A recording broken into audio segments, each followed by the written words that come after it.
There is some research as well that it can impact the function of the sperm, which I think is also kind of really interesting, that it makes the sperm essentially less effective to be able to fertilize the egg as well. So not only how is it impacting the female reproductive system, but once the sperm kind of enter the female reproductive tract because of the immune system and inflammation, it alters the ability for that, or it has the potential to alter the ability for that sperm to properly fertilize the egg.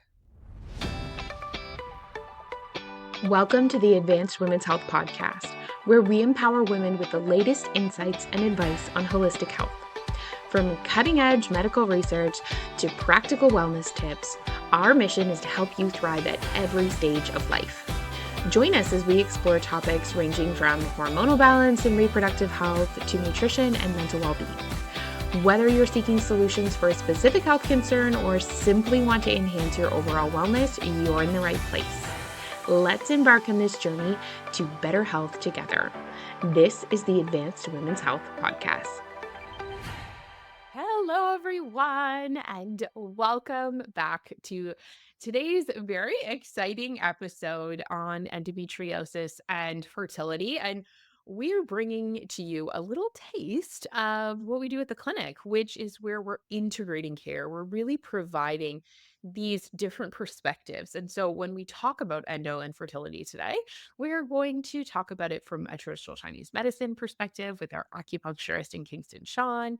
We're going to dive in and talk about some of the immune system pieces with Dr. Lauryn and myself. And for many of you, you know my story. I am very, very passionate about this subject because I have dealt with endometriosis. I have dealt with the pain that comes with it, the fears around fertility that fortunately in my situation, I ended up having two kids. And it was actually Sean who was treating me between my first and my second. So it's a full circle moment coming on talking about it. But before we dive in too far, Sean, Lauren, why don't you guys give a little bit of a rundown about why you love to treat endo in practice? Lauren, go ahead. You go ahead first. Yeah. Um, Honestly, it's a big thing. And I see a lot of fertility cases, and I would say like it's probably at least 70% of the cases, or at least like it falls a lot under that unexplained category too, or something that just has yet to be diagnosed. So I think we play such a significant role in paying attention to those symptoms and then connecting the dots and even trying to not just put a label to something, but an understanding of some of the changes that might be happening internally that are impacting someone's ability to conceive. And specifically in this context, when we're talking about it with fertility challenges, because we do know that not everyone's going to have fertility challenges, but in the population that we see, and they're looking for that integrative support for that. So I think it's something that have become more passionate about supporting just because it's so misdiagnosed and missed so many times, and they have those like red flag features, and you're just like, how are you hearing about this word for the first time? And they've been through the fertility system. And we'll get Yeah. into some of those things today too, because you're right. Like there are certain things in our offices that tip us off to be like, oh wow, this is definitely endo. So we'll dive into that for sure. Yeah, no, and I see a lot of the same things happening in my clinical room too. Obviously, my treatment is acupuncture, so it's a really different approach, but it does kind of, create that seamless environment where people can get like the acupuncture. I mean, I guess I'm not answering the question. Why do I love treating endometriosis? We We'll can. get into it. I mean, the simple answer to that question is because I've seen it work so many times that like it's almost a disservice not to use it or to like at least explore it if you're struggling with fertility or have dysmenorrhea or painful periods. Like there's so many symptoms that kind of come up, but I really have seen incredible successes with acupuncture and endo. So for me, that's like the main reason, because I feel confident and comfortable that it is working. It is going to be, providing some sense of relief at the minimal. And then when you're talking about fertility, obviously things can get a lot deeper and more complex, but And it's so rewarding to be able to treat someone who's told they have no options. I think that's the thing that I find is I have patients, and again, this is the beautiful thing about having different practitioners in the office. I'll have patients that start seeing Sean because they're like, I don't know. I was told that I should see an acupuncturist because I'm at a fertility clinic. And I'll be like, have you ever thought about endo? And then they come into our practices or vice versa. But it's, there's so many women who are just told, like, you're going to suffer and it's going to get worse for the rest of your life. Congratulations. And I think there's so much trigger in that. Even the other day, we sent out information in a newsletter, like a blog post about endometriosis and the new research on endometriosis and how it's an immune condition with endometrial like cells and how this is not fundamentally hormonally controlled. There's a hormonal component, but it's an immune system issue. And someone wrote us back an all caps message about how awful we were, that we were spreading misinformation, that we had no idea what we were talking about, that we like should go here, there, and the other place. And I sat there with it. And of course, like it's hard not to be activated by people saying you suck. But then Especially at in the all caps. The time, all caps really. on the all caps, it was like in all caps. Yeah. And but I sat there and I was like, it must be really confronting to have spent so many years suffering and to now be hearing there's a way you can feel better, to now be open to the like to have to grieve the fact that you've been struggling and also accept the fact that you could feel better is very hard to do in a moment, right? It's very hard to be in that space. And so I can give that person a lot of space for that. But yeah, it's a big topic. It is. And I think maybe fundamentally too, communication isn't wonderful when you're, a teenage young woman or, just kind of coming into the world of fertility. You're thinking about having kids. Like there's not a lot of cultural knowledge around endometriosis and what to expect and what it means. I mean, I think the inflammatory aspect has been well known for a long time, and maybe I didn't read that article, but so I think that that person was maybe just didn't have the education, wasn't communicated to properly, and so yeah, that's which is too bad, I think, because there's a lot to learn, and I think if people can get their head around a little bit of how to support themselves, there's a lot people can do for sure. Yeah. I know. I think too, like depending on, I've seen it, and Sarah and Sean, you guys probably same thing, depending on which fertility clinic they're involved with and how that's being communicated to them as well as like up until that point, their healthcare team that's have it communicated that it's only hormonally driven or X, Y, and There's nothing Z, you can do. Yeah. nothing you can do, and or depending on the steps IVF is going to cure it or we've all had patients hear those information. I think that's also really challenging as well because then you have a new professional coming in and they're like mind blown, like just throwing so much new information and different angles at them as well that have previously never been discussed and talked about is sometimes tricky too. Totally. So let's dive in. Let's go through. Lauren, I'll get you to run down first your kind of red flag symptoms telling you, okay, I think this is endo. And then, Sean, I'm going to get you to start diving into the conversation around like the traditional Chinese medicine perspective of endo and some of the things you look for. So I'll let you guys run that. Yeah. So big ones that we're looking for is I read this research article and it was actually from this endosurgeon in the States. And I thought it was interesting because she kind of divided them into like high tier, mid tier, low tier. And then she's kind of in the process of like making it a weighted scale and then funding research behind it to use it as a clinical tool.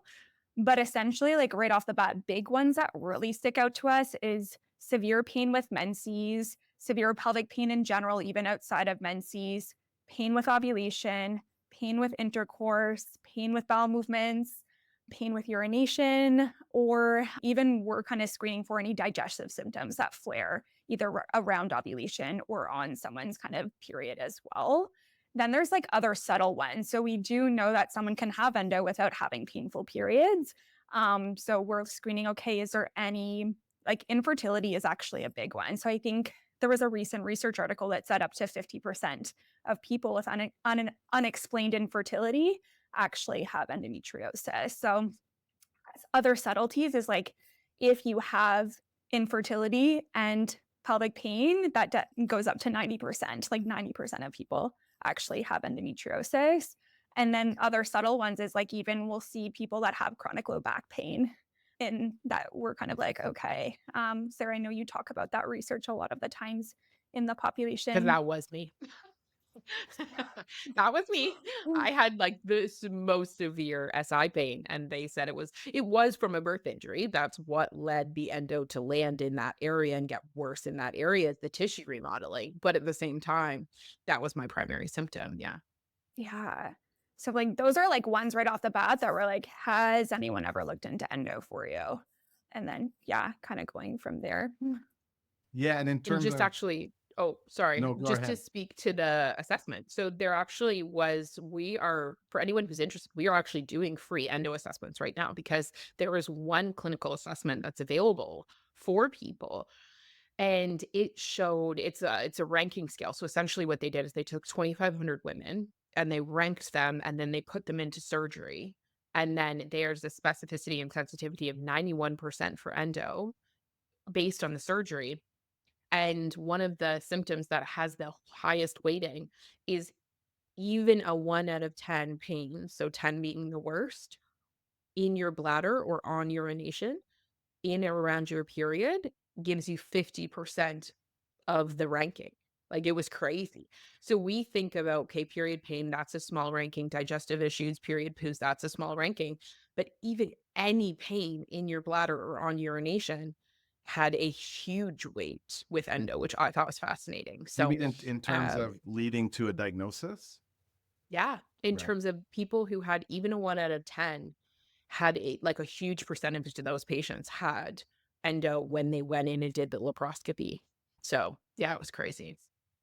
Yeah. And I mean, in terms of Chinese medicine, the way we diagnose it, and, essentially pain is a major one for us. And then the way it's talked about in the Chinese medicine world is blood stasis or blood stagnation.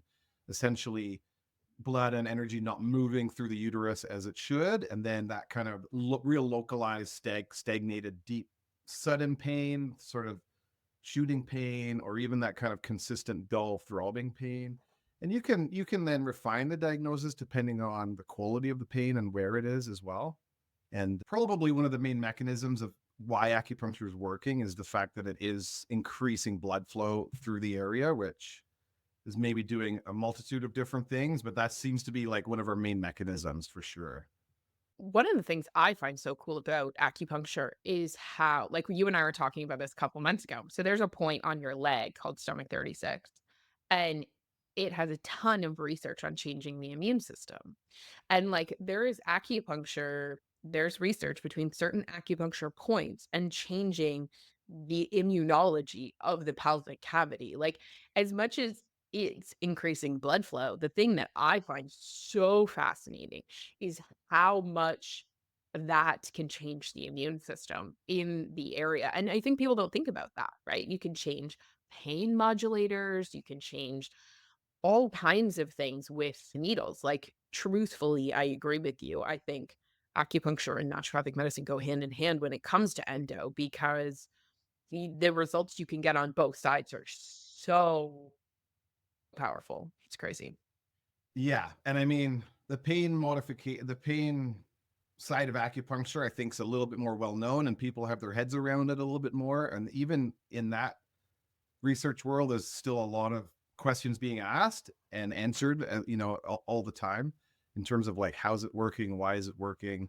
And there's no clear answer. There's endorphins, there's circulation, there's the sympathetic tone in our full system. So there's like there's local things going on, then there's real general systemic things happening as well. But the immune side, that immune regulation part, is just really wild, right? It's like, how is that a thing? Like, what's happening? But How do you put a needle in your leg and yeah, change the immune system in your peritoneal cavity, right? In your gut, like I know. around your intestines in your uterus. It's like Yeah, and crazy cool. if we can reduce inflammation and create a healthier environment, that's an absolute game changer. It's incredible, really. And so one thing that, well, actually, you know what, before we get into that, I have so much I want to cover, as you guys can tell. What from a TCM perspective, what are some of the symptoms other than the stabbing pain? I specifically want you to talk about menstrual blood. Yes, it's a podcast. Yes, Right. I want you to talk about the qualities of menstrual blood in endo because I think it is so important. And I have Yeah. patients like caveat to anyone listening to this without headphones, coming in hot. But I have patients that will tell me that their menstrual blood is more like mucus, like it's just Yeah. chains and chains of blood, right? But it's so mucusy and it's hanging everywhere, et cetera, et cetera. I Yeah. know it's graphic, but it's important to talk about. So from a TCM perspective, can you explain some of the changes that you look at? Yeah, I mean, I don't know. Like, for example, I've never seen a correlation between quality of menstrual blood and diagnosis through laparoscopy of endometriosis. I don't know what the I don't know what Can this, you imagine that research study? Does the mucus hang this far or this far? Was your clot this color red or this color red? Was it this big or this big? Researchers would die with that study. but it should happen because there is a connection. So if whether we want to admit it or not, but you do see a lot of clotting in the menstrual cycle, a lot of like tissue, a lot of thicker blood, deeper, darker red blood instead of like just a fresh sort of bright red flow. That tends to be like typical endometriosis presentation. And it Yeah. certainly is, even when there's not a diagnosis, as soon as we talk about that or if someone shares that with me, then it certainly becomes a focus in terms of like, let's see if we can make a shift there. And just looking for those really subtle changes in terms of how your cycle manifests every month. And I think a lot of Yeah. women too don't, here I am speaking for women, talk about, but in, We joke with Sean all the time. like, He's could the this cock in the be a hen bigger house. But mansplaining situation? Can we, yeah. But mansplain my clots, please, Sean. yeah, but no, my experience is that I think there's normal and then there's common, and that there's kind of like a lot Yeah. of people go through their lives with a certain experience, and that becomes their normal, right? And it's not perceived as or looked at as pathological or an indication something deeper might be going on. No. I I want to make that distinguishing factor too between tissue clots and menstrual clot, like dark blood clots, because I think that's something that a lot of people are quite confused about. So again, I'm not going to explain like exact mechanism of action, but when the lining of your uterus is inflamed or not healthy, instead of it being like digested and broken down, whole pieces can come off, which one can cause pain, two can cause a lot more bleeding, but three also come through and they look like tissue. They're lumpy and bumpy and things like that. Versus when you get small menstrual clots, like tip of your pinky finger, tiny, that's just clotting of blood, pooling, etc. When you get larger menstrual clots, especially, and this is a TMI, I had back-to-back viruses this year, and we know that viruses affect the immune system in endo. And so I had a bit of a flare and I have never had a heavy period. I'm very fortunate. I remember sitting down, feeling the clot passing, and then this rush of blood. And I was like, that is so not normal. But for so many of my patients, that's what they tell me all the time. That's what they describe all the time. And it was like a clot it was like the size of an orange. That is way too big, ladies and ladies. That is way too big. And just feeling that rush of blood afterwards.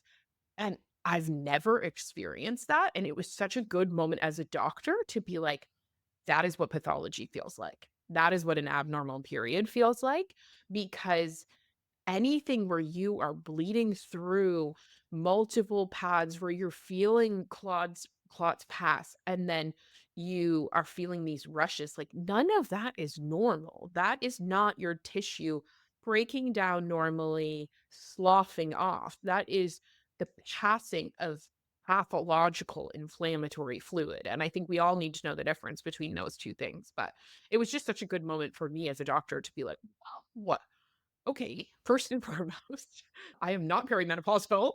No, this is a virus." Like I was like sitting there talking myself down, but at the same time, it's really good to feel that difference because I've never had heavy periods, so it was just something that was so remarkable. Go ahead, Lauren. Oh, no, I was just gonna say, yeah, and we'll see both. And I think that's where I think sometimes people have this, like, stereotypical presentation of what they think endo looks like. So if their symptoms don't quite meet that, like, box of, like, 10 out of 10 pain, like, crazy heavy periods where they're hemorrhaging every month and massive clots, are like, "No, can't be endo. That's not accurate." And it's such a good example of how it is such a spectrum, and that it's the collection of those symptoms coming together, or like there can be different kind of presentations along that spectrum, but all of it can still be endo.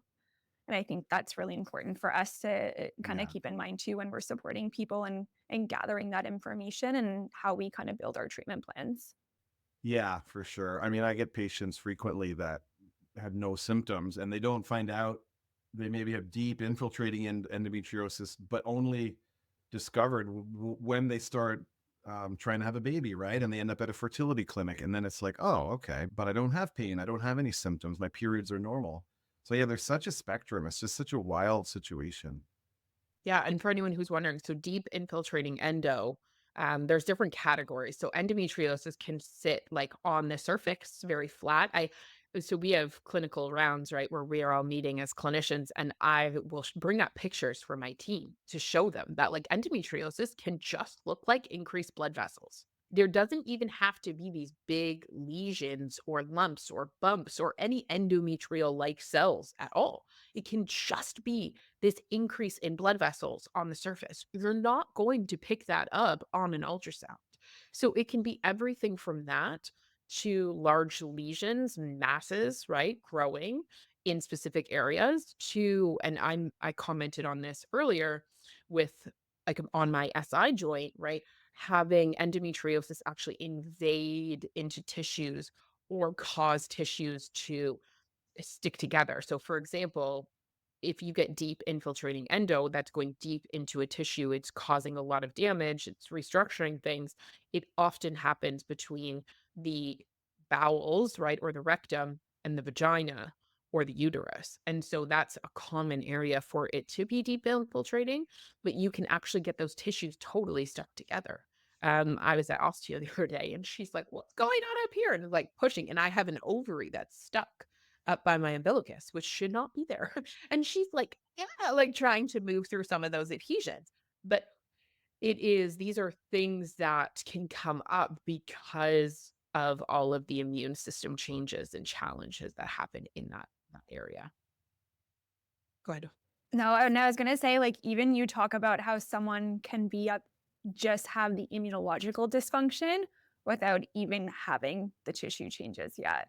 And that can still impact fertility and implantation and kind of still kind of have similar challenges, even though there's no lesions yet. Today's episode is brought to you by none other than Advanced Women's Health. If you are interested in diving in deeper to your health, if you are finally ready to feel like yourself, and you are finally over hearing everything's normal, everything's fine, and you want a deeper dive into your healthcare, then we are here to help you. We are currently helping patients in British Columbia and Ontario, Canada. But don't worry, if you're in another province, still reach out, get added to the wait list as we expand coast to coast. We cannot wait to work with you. Check out the show notes for more information on how to get started. So let's actually dive in. Let's talk about what are all the different ways from a naturopathic perspective and then from a traditional Chinese medicine perspective that endometriosis can impact fertility. So I'll let you guys run that. Lauren, why don't you kick it off? Yeah. I kind of always like to think about things like at the level of like ovulation and then kind of like downwards whenever I think about fertility. So it's like first is an ovulatory event happening, and we do know, and what is the quality of that ovulation is where I distinguish as well. So we do know that depending on where the endolesions are, the state of inflammation, we do see changes to egg quality. So we can see a kind of in an IVF setting or even outside of that, will IVF, just because they have the ability to test embryos, will see increased risk of aneuploidy, which is essentially an abnormal number of chromosomes within the embryo. We do see kind of alterations to the ability, sometimes the ability for that follicle to make sufficient amount of hormones based on the quality of that embryo as well, which is going to impact kind of the uterine lining and implantation in that second half of the cycle as well. So that's one of the first ways. And it can either be like an endometrioma itself, which is essentially a cyst of endometriosis within the ovary, and that creates a lot of inflammation in the ovary. It can be endometriosis invading the ovary, and that we see damage to the primordial follicles, which are your kind of like pre follicles or your reserve of follicles, and before your ovary selects which ones it's going to ovulate every month. And we see kind of actual depletion. So we do know it plays a really big role as well in altered ovarian reserve because of some of the damage and inflammation that we see from that. Then we think also structurally, we can see the ovary, as you described, in places it shouldn't be. So in addition to quality of the egg, is the egg and sperm actually able to meet? So we see anatomically there can be changes, whether that's from the ovaries being displaced, whether that's from the fallopian tubes being displaced, or if there's scarring within the fallopian tubes. We might see that that's actually a barrier with egg and sperm being able to meet, and it takes two to tango. So if those are not meeting, we will not get to the main event. Then we also see really substantial inflammatory and immune changes as well. That's part of what also can impact some of the egg quality kind of challenges we can see, but also fundamentally at the level of the uterus. We see that play a really big role in implantation. So we do know that there has to be really specific immunological changes that need to happen in order for your body to be like, yeah, no problem. Come on, little embryo, you can kind of take up space here, and this is your new home. So we do know that if your immune system's overactive, that it actually might say, actually, no, you can't embed here. We don't want you here. So that can be a factor in recurrent implantation failure, or it can be a factor as well in recurrent pregnancy loss.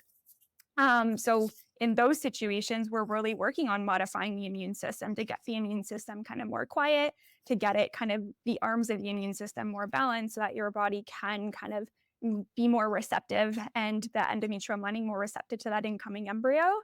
We also do know, because of some of the inflammatory and immune changes, we see changes to the uterine microbiome. So there can be a higher risk of something called chronic endometriosis, which is essentially an imbalance of the good bugs and bad bugs within the uterus, which can create a pro-inflammatory state where, again, it is a factor involved with recurrent implantation failure or increased risk of miscarriage becomes of some of those factors as well. And it's kind of like a low-grade infection within the uterine lining that honestly gets missed a ton because it's not something, I would say, quote unquote, easily diagnosed, or I would say it can be diagnosed, but the tests aren't super accessible all the time.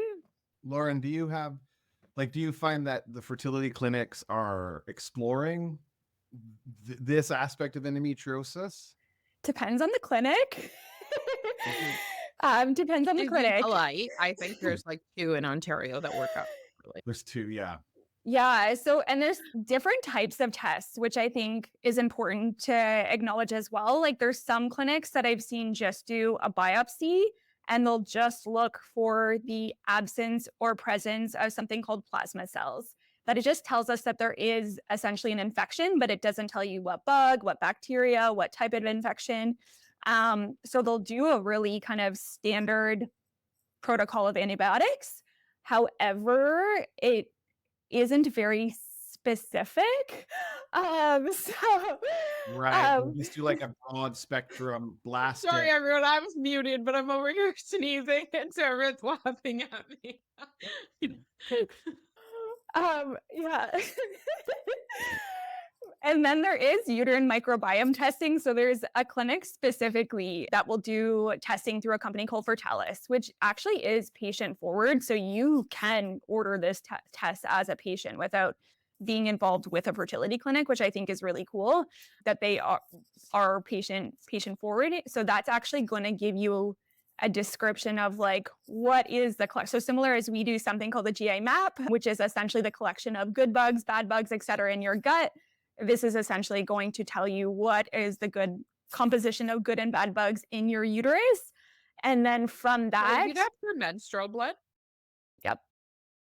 Yeah, because that was the one piece with them as I was like, is it vaginal microbiome? Is it uterine microbiome? Like you never really know, right? Because it's menstrual blood, but Yeah. One of the REs that I it doesn't spoke matter. yeah. That If was a it's good there, it's point. gotta go. But yeah. Yeah, and they'll combine it with a swab for vaginal microbiome as well. So I think you have to do a swab and menstrual blood as well. But I know some reproductive endocrinologists have seen really good results with that and feeling that they're able to pick more specific antibiotics, or if, for example, one of the bacteria isolated has is known for having biofilms, which is kind of, I always describe it as this like bomb shield over them that makes it harder to kind of penetrate through, that they'll kind of combine in a specific strains of antibiotics with things like boric acid and vaginal probiotics because they know certain bacteria are just a lot more stubborn than others. Yeah.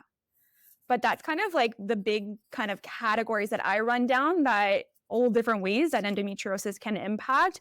There is some research as well that it can impact the function of the sperm, which I think is also kind of really interesting, that it makes the sperm essentially less effective to be able to fertilize the egg as well. So not only how is it impacting the female reproductive system, but once the sperm kind of enter the female reproductive tract because of the immune system and inflammation, it alters the ability for that, or it has the potential to alter the ability for that sperm to properly fertilize the egg.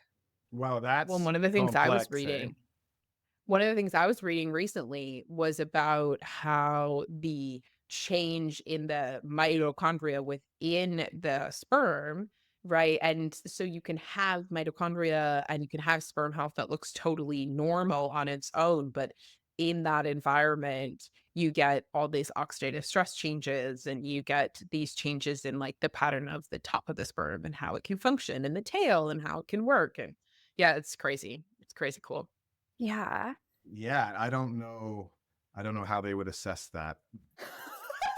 Yeah, Well, it's, you know, postcoital sperm. So that's how they did it in this study, is they yeah, actually, like, let the sperm move through the vagina and get into the uterus, and and then then they went biopsied it. through the cervix and sucked some of them out and then reanalyzed them. Dang. Who would sign up for that study? That's my question, you know what I mean? You, like, jerking a cup in the morning, Yeah, then you have to have sex, yeah. and then, like, whatever, 15 or 20 minutes after you have sex, they're like, "Let us in." For the It's greater good of interesting. science. I know. Well, Exactly. it sounds wild, but it might be the future of fertility treatments for more for cases that are like sometimes it's really difficult. People can't get pregnant. They go through multiple rounds of IVF, and it's like, what's going on? Like, why is implantation not happening? Or you know what I mean? So yeah, I Totally. think as we get deeper and deeper into that world, I think they're going to have to start going to those places, and some of those more progressive clinics in Ontario too are kind of starting to get there. Hey, Yeah. I will still sit before you jump in, Sean. I will still sit in the camp of like, but we don't have to. And I yeah, know that's very controversial. And I'm talking as someone who has dealt with patients who have done 10, 15 rounds of IVF and then they come into my office. You know what I mean? Like, it's just, yes, we can do all these microbiome tests. We can collect our uterine blood and use it as a mask. No, I'm joking. That was that was an offhand comment. But like we can do all of these different things to circumvent the process of health. yeah, And that's fine. And for some of our patients, the amount of endometriosis that has invaded and taken over their pelvic cavity, we can get them part of the way there with acupuncture and naturopathic medicine, but we may not be able to get them all the way there. In those situations, that's wonderful. I just don't want anyone listening to this being like, I think I have endo. And now these are all the hoops I'm going to have to jump through with a fertility clinic to get better. Because again, I was in chronic pain. I am not now. We share so many patients that tried for years and got pregnant within a month or two. Like I have 5 endo babies and they worked with me for anywhere between 2 and 4 months and got pregnant and just have their babies like in this short window of time. And I have like my heart is just so I'm just so grateful to have been a part of their experiences. But some of them had 5 rounds of IVF. One of them had 5 miscarriages. You know what I mean? Like, and then we're able to conceive. Now, I'm not going to say I'm the person and this is the protocol. There's more than just me involved in fertility, right? But I think it is really important to acknowledge that, like, you can jump through all those hoops, but there's still fundamental principles of health that we can support you with, that can support your immune system, that can support blood flow, that can do all these things, even if we don't understand the exact mechanism. And I think that's what I love about acupuncture is, like, Lauren and I clearly get deep into mechanistic research and love it. But the acupuncture perspective, Sean's like, I don't fucking know. Excuse my language. This is now an explicit episode. But he's like, I don't know. I don't know what it does. It just works. Right. So I think that's the I mean, beautiful I piece want to that Acu know. brings into Yeah. this too. Right. I know it sounds funny, but there is mystery to acupuncture. I'm okay with it. I mean, we know a lot of things about acupuncture for sure, but in terms of like the depth of how Lauren is able to talk about it and what she's able to accomplish with her approach, it's just a different language. It's a different way of looking at it. You know, acupuncture, we tend to talk about things more macro, a little bit more from the top down instead of because like Sarah said, you know, there's a point on the leg that can modulate, regulate the sort of immune response in different parts of the body.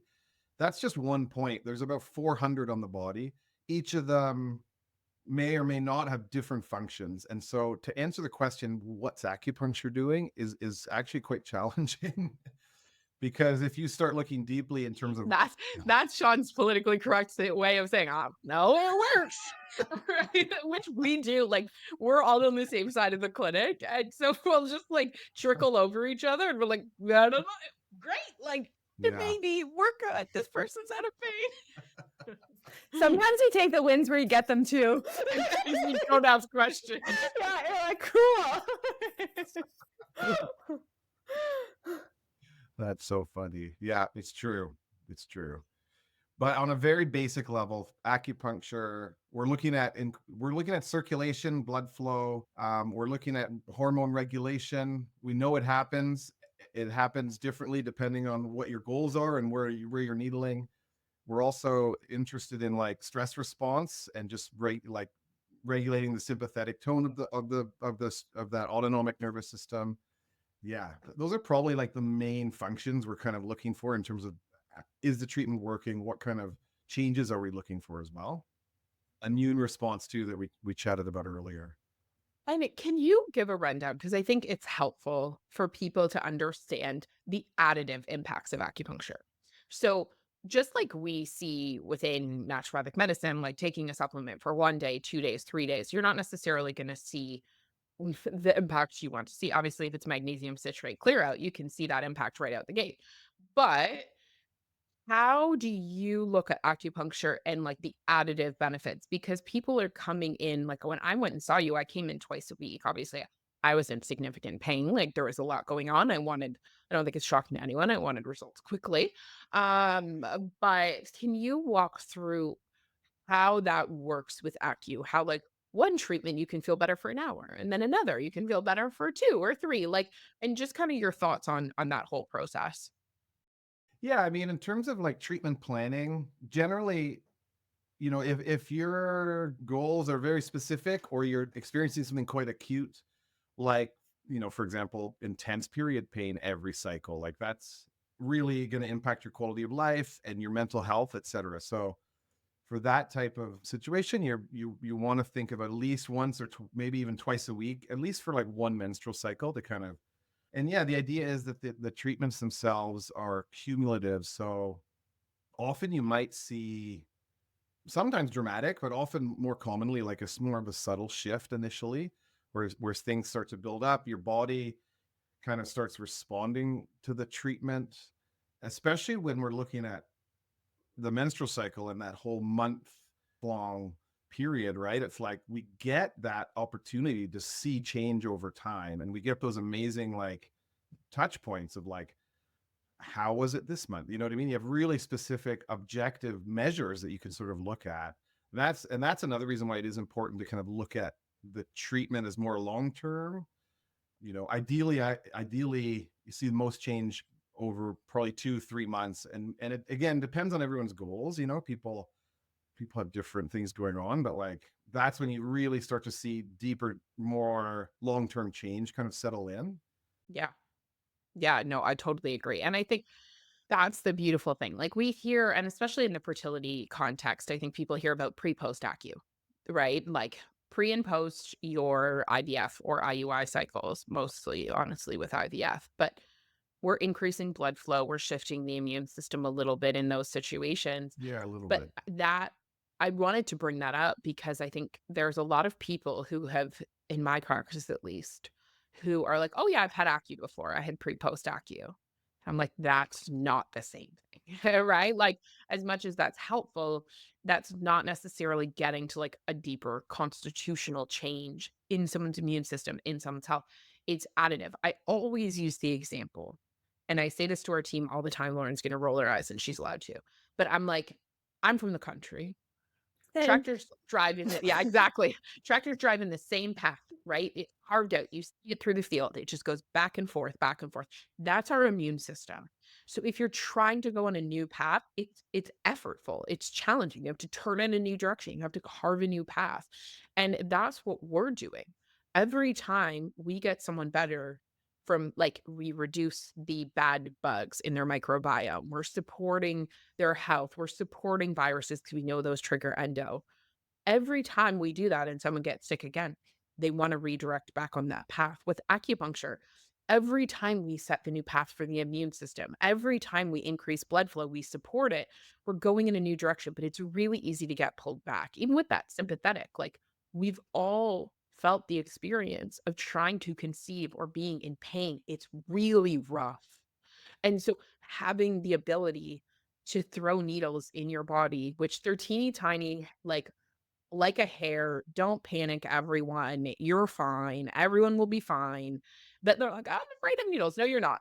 You've never been in an acupuncturist room. Just go in. You'll be fine. But every time you do that, if you knew that you were lying on a table, nice, warm, and cozy, taking a little acu nap, getting to regulate your nervous system, getting the opportunity to redirect your immune system, like it's a whole new thought process that I really encourage people to take on as a part of care and treatment because there's a component of doing that none of my type A endometriosis patients like to do. They don't like to control situations.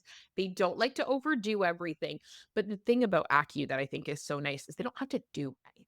They just lie there and they receive the treatment and regulate their nervous system and regulate their immune system. And I think it's something that's really underrated in the circle of care. Ain't nothing like a NACU nap. I know. Needle Hashtag nap. One of my acu. patient calls it her needle nap. You can give them help. I love that. Yeah, no, I Okay. mean, it is acupuncture is a really different type of therapy, and a lot of people have a hard time getting their head around that it's just passive. You come in, we chat, you get an update, we talk about your week, how are you feeling? We touch point on those main things we're looking at, and then you just lie down and let it happen, and you're in the room in a quiet space by yourself for 30-45 minutes.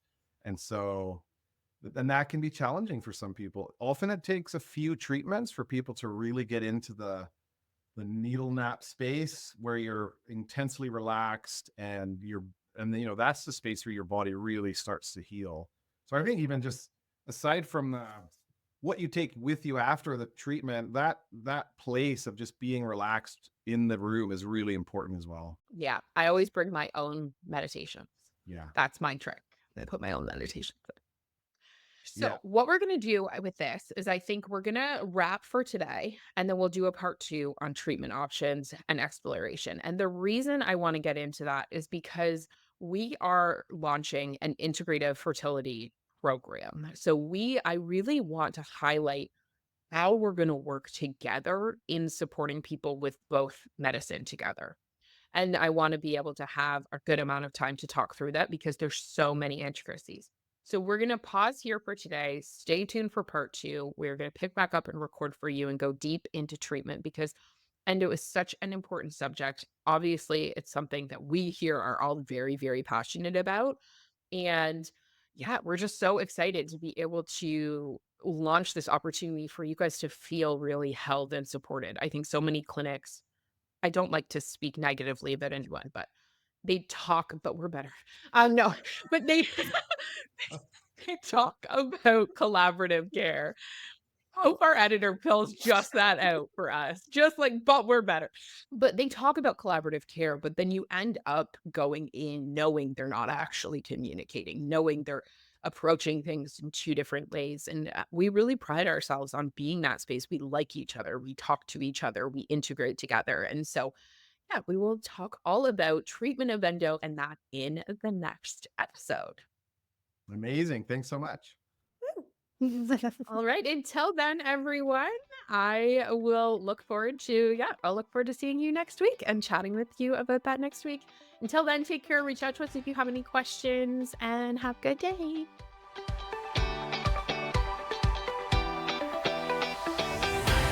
Thank you so much for listening. I hope that you had as much fun as we did.